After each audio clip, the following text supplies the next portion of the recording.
Jimmy Gang, welcome back to another video, man. Change of plans. I'm keeping it in for the night. You know what I'm saying? Because I think my bro gonna pull up. And if he don't pull up, I may have something else pull up. But yeah. So what we doing today, man? We doing something different, man. Today we reacting to Bronx Gang War. Super Wario Bro is his YouTube channel. But we reacting to this joint called Bronx Gang War. Top YG's story of Jew Hef and Two Fly Tay. YG's versus OG's. My Haven versus Flybridge. Number one, I'm going to say, they talking about my hood. Both of those people they talk about, RIP Jew Hef, Free Two Fly Tay. You know what I'm saying? Both of those people they talking about, I knew Jew Hef, you know what I'm saying? And I know Two Fly, well, I knew, you know what I'm saying? Been a long time since I seen him, but yeah, he been behind the wall for a minute. But yeah, yeah, both of these, you know what I'm saying? My son Tate, you know what I'm saying? He from my hood, you know what I mean? That's the big dog, you know what I mean? That's the, you know what I mean? I ain't gonna say too much because I don't, you know what I'm saying? I don't like saying shit on the internet that, but yeah, you know what I'm saying? Everybody know, you know what I'm saying? Who he is and shit. His name ring bells and shit, you know what I'm saying? Like, behind the wall in the streets, he a hood legend. I'm gonna just say that, he a hood legend. You know what I'm saying? RIP Jew Hef, hood legend, you know what I'm saying? Shout out to all the G's, you know what I'm saying? Shout out to all the G's that's watching this, because, you know what I'm saying? You know the vibes, but, yeah, like, I'm about to, like, eat my little fries and shit real quick, you know what I'm saying? I got some fries and some ketchup, you know what I mean? I had some Five Guys earlier, you know, they give you mad fries.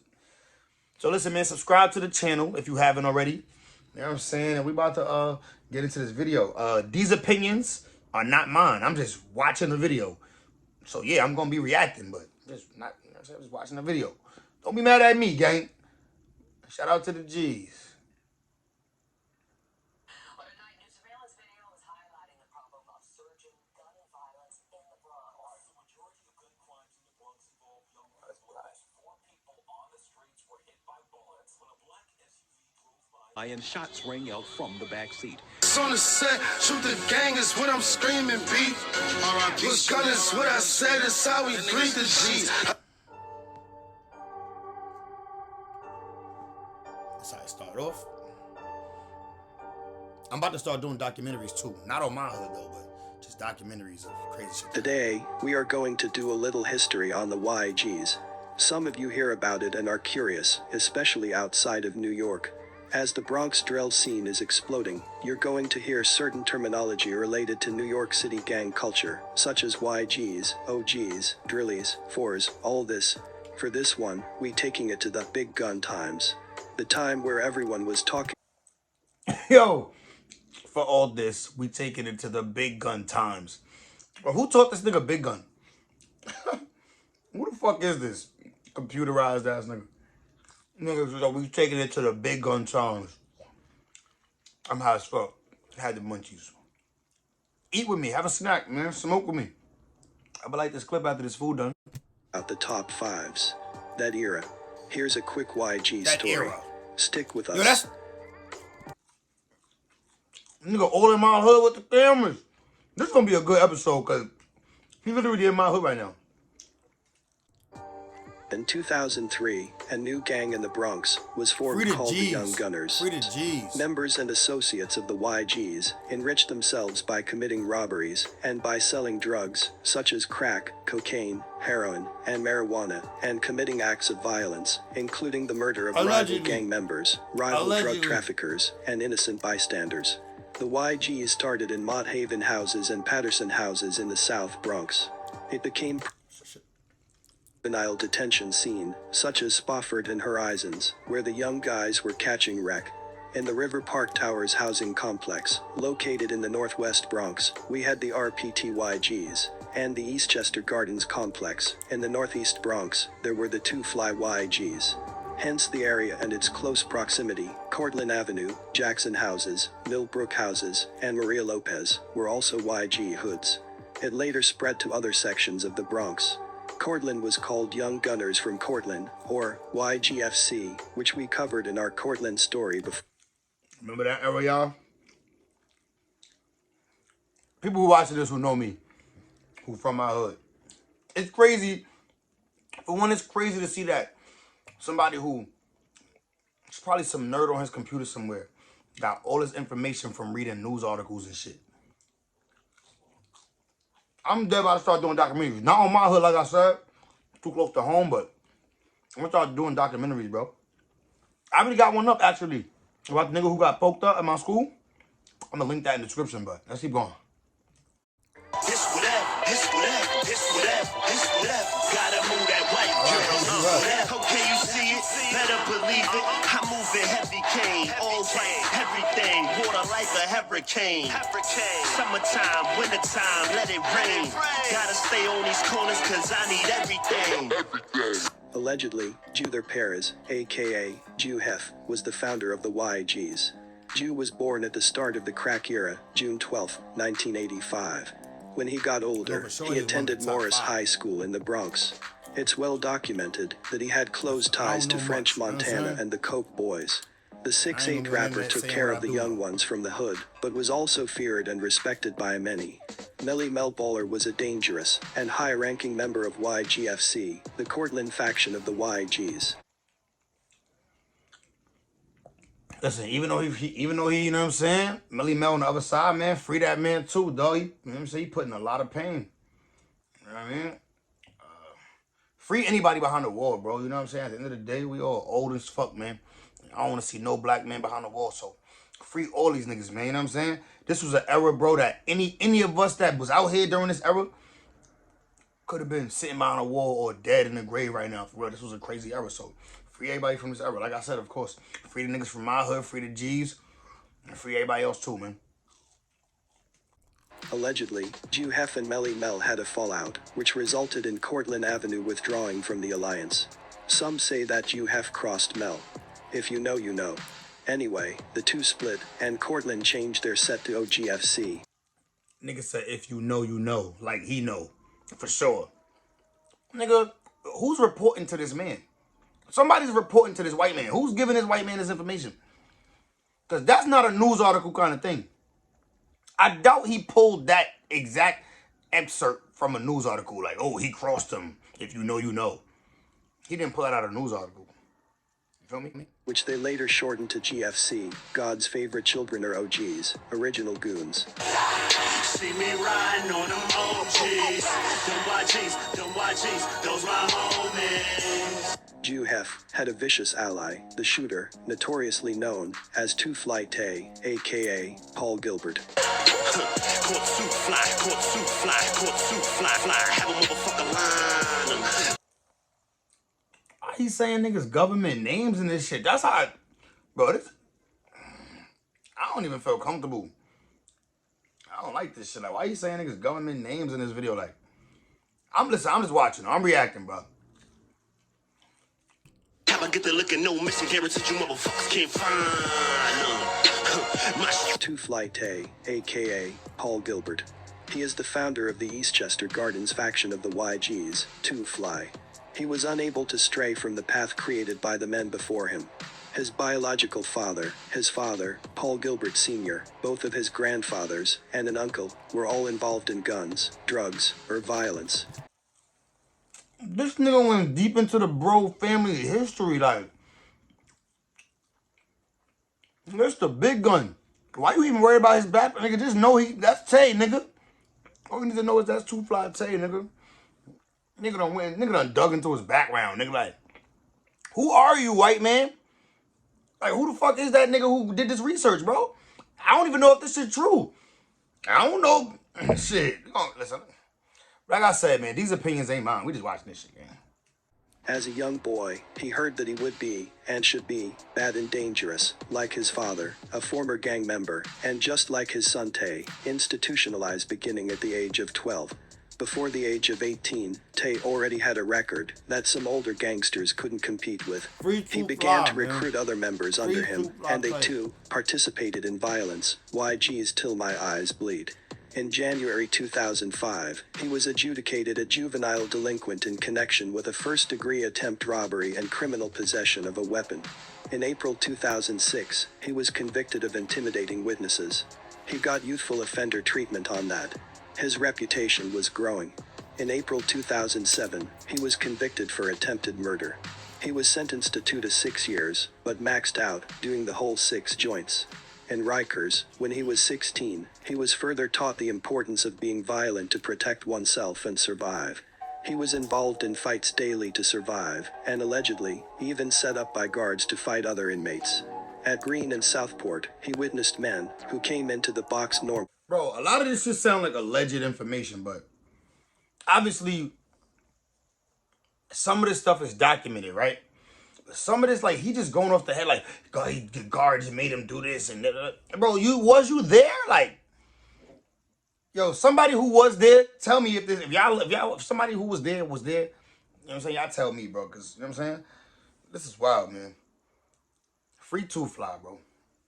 You really a hero out here. You really a legend out here. They got whole channels with thousands of subscribers talking about you and your life, bro. That's wild, boy. You're really a legend. You really made it to the, bro. At this rate, bro, you can really see who the hood legends really was. I mean, I already know some people gonna watch this and be like, oh, why he glorifying him, calling him a legend? I don't give a fuck, man. Listen, that nigga the bro, man. He from my hood. I'm from Patterson, bro. At the end of the day, that nigga a hood legend, bro. You know what I'm saying? R.I.P. to the hood legends, man. R.I.P. Sheba. R.I.P. YB. You know what I'm saying? Shit. R.I.P. my nigga Treasy. R.I.P. goddamn. R.I.P. Lil Johnny. You know what I'm saying? Shit. God, it's mad people with so many people, man. Goddamn. R.I.P. Tato. Like, R.I.P. Yo, there's so many people to name, bro. The list goes on, man. R.I.P. Smooth, man. There's so many names, you feel me, I can name. R.I.P. my little nigga Suave, man. There's so many names, bro. But listen, like, what I will say is the legends that's living, bro, when y'all come out of jail, son, y'all gonna be surprised by the goddamn information that's out on y'all and y'all journey, bro. Like, R.I.P. to all the ones that didn't make it, because I ain't gonna lie. You know what I'm saying? I should start doing documentaries on my niggas who I feel like is hood legends that passed away. Actually, I tried to. You know what I'm saying? I reached out to somebody. You know what I'm saying? I reached out to the bro to try to, you know what I'm saying, but I ain't get no, you know what I mean, no contact back yet. So that ain't gonna happen. You know what I mean? But anyway, let's keep going. Irregular, literally break down mentally, and begin to smear their own feces over themselves and spit it out of their mouths. In Manhattan Detention Center, the Tombs, he had 2 altercations. Tay did 2 years in the box, and a total of about 8 years up to this point in his criminal campaign. In 2011, he was released from prison. 21 now, he gets a job at Citi Field, but quit long before the season was over. I remember this. Back to the streets, YG. The YGs had already... I dare remember when Tay came home, bro. It was a litty summer, man. Sadly, he wasn't home that long, though, but...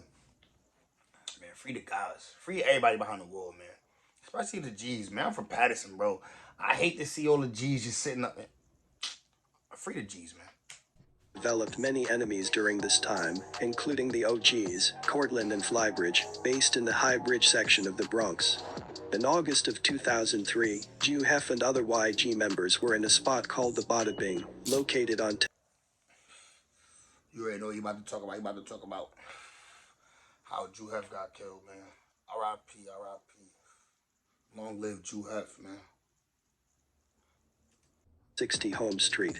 At some point, young Flybridge members entered the spot.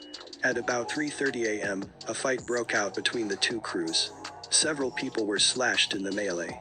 Melvin Davis seized the opportunity to attack Jew Hef.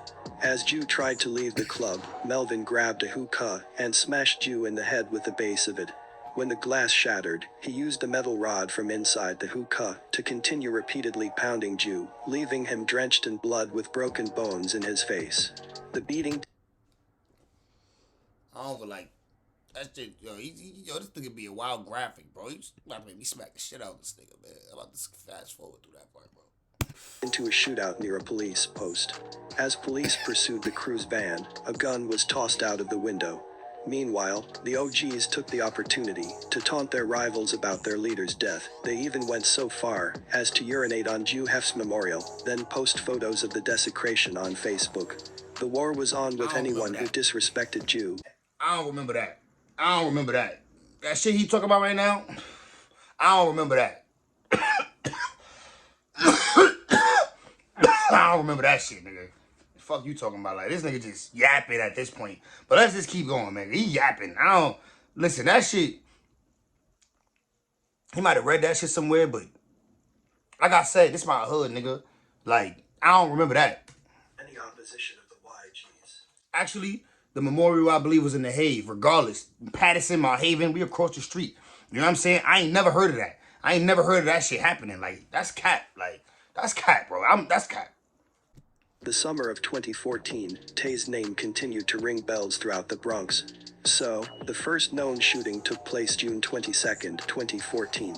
Tay is with two other lower-ranking members of the YGs. They find out that a rival gang member is going to walk through Mott Haven Projects, the vicinity of 340 Alexander Avenue, YG territory. Tay go to get his gun from his BMW and gives it to a lower-ranking YG member, and they wait for the rival gang member to walk through. When they see him, Tay takes back his gun and shoots. He hits that rival in the ankle. Stemming from the rivalry between the YGs and Flybridge, and the August 2013 murder of Juther Perez, aka Jew Hef, Tay still needed revenge. So, he goes to the High Bridge section of the Bronx to find Flybridge members, and on August 3, 2014, he finds them. It's broad daylight, it's 3 o'clock in the afternoon, and the vicinity of Summit Avenue and 166th Street. It's the summer, and there are a group of Flybridge members standing on the corner. He runs towards them shooting. He ended up hitting 3 people that day. September 27, 2014, Tay and a YG's associate follow a man named Cody, who is in a car with another, from the Bronx to Manhattan. Allegedly, Cody had some money on him from gambling or drugs. They get to Manhattan, Harlem. Cody gets out of the car he was in, goes to a parked car, to get into the driver's side. Tay and his associate get out. Tay goes to the driver's side, and gets into a physical altercation with Cody in an attempt to rob him. A gun goes off, but it's unclear who shot Cody. One thing was clear though. The ballistics from those earlier shootings, the June 22nd shooting, and the August 3rd shooting, matched the gun that was used in the Cody Dubose murder, same gun. Then there were the robberies that Tay was involved in. There wasn't a gun used, it was a verbal aggressive demand. It was at banks in Yorktown and Lagrange, in Westchester and Dutchess counties. But, the robbers go in with either sunglasses and a hat, gloves and a mask. They make an aggressive demand. They bring in black plastic bags, and on one occasion, Tay's fingerprints were found on the black plastic bag. They demand money, and Free my nigga Flav. Welcome home, my nigga White Boy. Gotta say that. were successful most of the time. Tay almost stood trial, as he initially pleaded not guilty. He ended up pleading guilty on all the crimes set before him.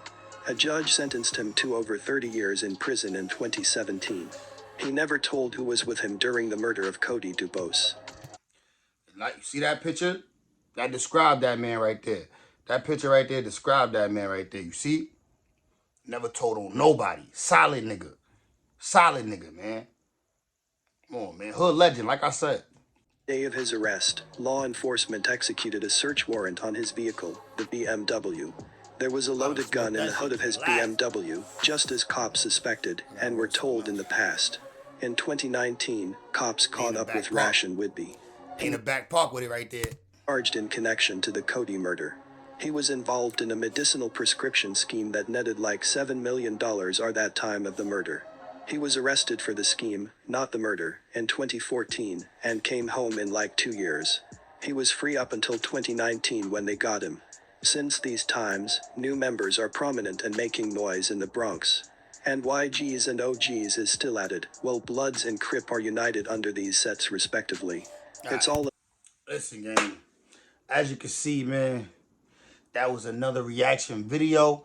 Listen, if you fuck with these type of reaction videos, let me know. These long form videos, let me know. I keep them up, man. I got hip to this channel a little bit ago, but I wasn't really watching any shit till I started seeing my hood pop up in it. You know what I mean? I started watching this shit like goddamn what my hood, my goddamn war stories might be up in it. But anyway, listen. Free all the bros, man. Free all the bros. RIP everybody that was lost in the war. You know what I'm saying? And we off this. I'm smacked, bro. I'm high as fuck, man. It's 4:20 still. Like, I'm high. I done ate with y'all, smoked with y'all. Y'all family. Subscribe to the channel, bro. subscribe to the channel, man. And we off this game.